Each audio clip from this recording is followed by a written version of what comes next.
as you have been with us today.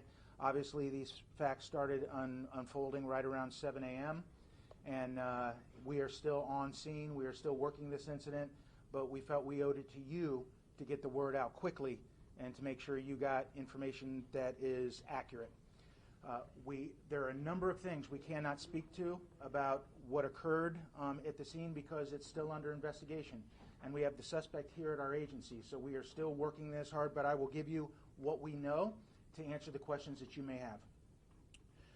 At 7:05 this morning, we received a report of a domestic disturbance.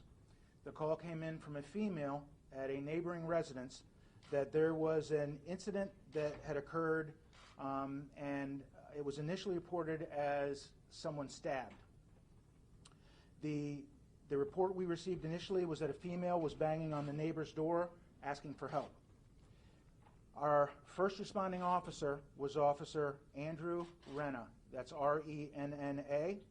He's a 4.5-year veteran of our department, and he's 30 years old.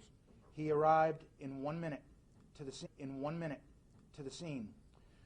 When he arrived, his vehicle immediately took rounds from a suspect. They were shotgun rounds and fired through the passenger door and through the passenger window. Multiple shots were fired. Officer Renna accelerated, got out of the area as quickly as he could. When I say out of the area, down the street, where he was taken by fellow officers to a rescue unit that was waiting on the perimeter. And the rescue unit transported him to Broward Health North. He is, just to make sure you know the status of the officer, he is in very good, stable condition. He was struck with shotgun fire, and we do know that one of his right lung was punctured. However, he has not required surgery at this point, and he is in ICU being treated, but we feel very lucky about his condition and how he is at this time.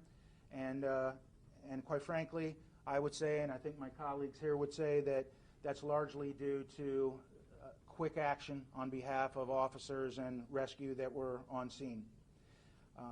The incident in question is 4217 Northwest 57th Drive in the Coral Point subdivision of Coconut Creek. That's 4217 Northwest 57th Drive. Other officers arriving on the scene were Sergeant Colhorst and Officer Heisel. They encountered a white male with a shotgun on the corner of Northwest 42nd Way and Northwest 56th Drive at that intersection. When the suspect was confronted by other officers as we approached the area, he dropped the shotgun and surrendered at that time, and he was taken into custody. The information on the white male that we know at this point is Jason Roseman, R-O-S-E-M-A-N. Many of you have reported that name already. Date of birth 12/15 of 1974. He is currently here at the police department. A witness at the scene said he resides at the residence that I gave you, 4217. We have not confirmed that yet. After multiple rounds were fired and the officer was struck, an all-county call went out for assistance, which is standard procedure in Broward County. And I must tell you, I must commend Broward County Law Enforcement and Fire Rescue for the response that we got. We got response and backup from agencies all over this county. A matter of fact, several of them were part of our initial tactical entry team that went into the house after the suspect was placed under arrest. And I have Captain Leonard here, several of my command staff that were out on scene, and they'll tell you that we had more help than we could have ever asked for when it comes to securing that neighborhood and neighbors and people that were at the scene. Immediately, as soon as possible after the suspect was taken into custody, a combined SWAT tactical team entered the home. It consisted of 3 of our people, which were SWAT members, and several other agencies assisted us in that entry. When they went inside, all we can really release that we have found at this point is there is a deceased subject inside, a deceased pit bull that was apparently shot. There was several rifles and ammunition found upstairs. And when searching the garage area, they came across what appeared to be an IED, an improvised explosive device. And I mean, this looked legitimate.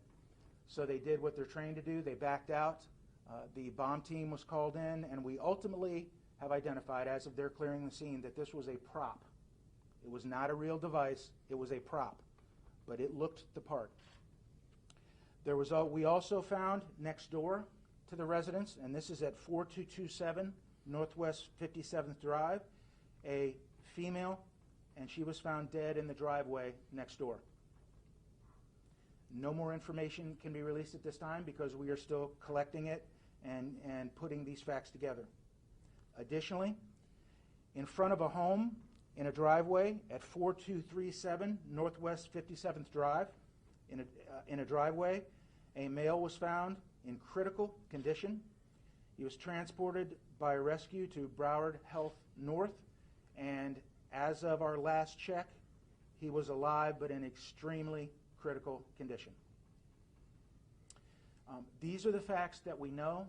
I know you're going to have a lot of questions, as I can imagine, but we do not have a lot of answers. We just felt compelled to get you the information we could get you quickly and get it out to you, particularly as it relates to our officer. And although we are extremely pleased that our officer is okay, and he's an amazing young man, and I saw him in the ER. Many of us did, in great spirits and obviously in pain, but very resilient, very proud of him. But this is still a tragedy, and it's a tragedy for the people that were killed in this incident, and we will get the facts, and we will get that information out to you as soon as we can get that information and get it to you.